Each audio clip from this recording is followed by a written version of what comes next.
더불어민주당 최고위원회가 오늘로 100번째를 맞았습니다. 지난해 8월 18일 당 지도부가 출범한 이후 234일 동안 참 많은 일을 겪었습니다.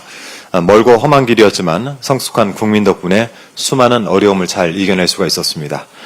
앞서 다른 분들이 많이 언급을 하셨지만 사안이 사안인 만큼 한덕수 대통령 권한대행이 벌인 헌법 구테타에 대해서 이야기 안 할 수가 없습니다. 우선 영상부터 짧게 보겠습니다.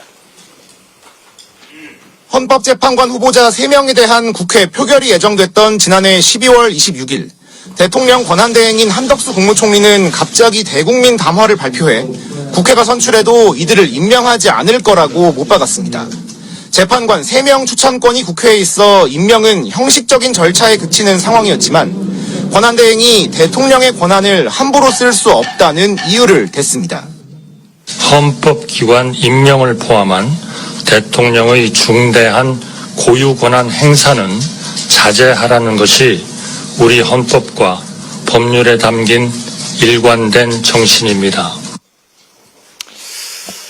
네, 한덕수 권한대행의 변신이 정말 놀랍습니다.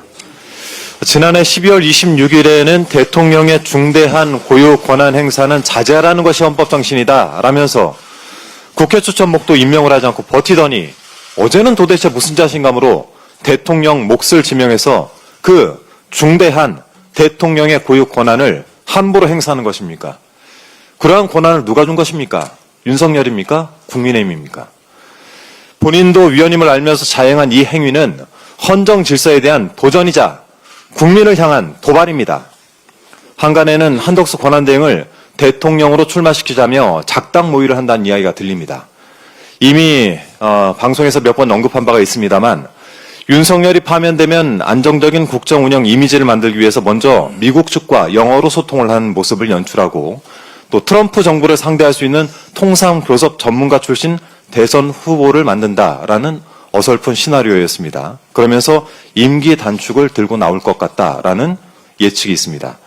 아침 뉴스를 보니까 아주 없는 시나리오는 아닌 것 같습니다. 내란은 끝나지 않았습니다. 종합을 해보면 권한을 넘어선 헌법재판관 임명은 위헌임을 알면서 자행한 대선용 탄핵 유발성 도발입니다.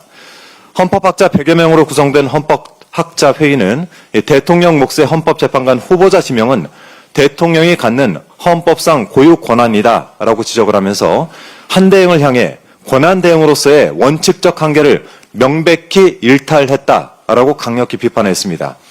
어제 국회 입법조사처도 국무총리는 민주적 정당성이 대통령과 같지 않다라면서 현상 유지가 아닌 한 대통령목 헌법재판관 임명이 어렵다라고 회답을 한 바 있습니다. 따라서 원칙도 없고 정당성도 없는 이번 지명은 위헌이고 국회에서 인사청문회를 할 이유도 없습니다. 한덕수 권한대행이 이 사태를 수습하는 방법은 단 하나, 지명 철회입니다. 만일 오늘도 철회를 하지 않는다면 헌법 구테타 속에 한덕수 권한대행 할 수 없는 일, 해서는 안 되는 일을 저지른 만큼 그 책임은 반드시 무겁게 지우겠습니다. 이상입니다.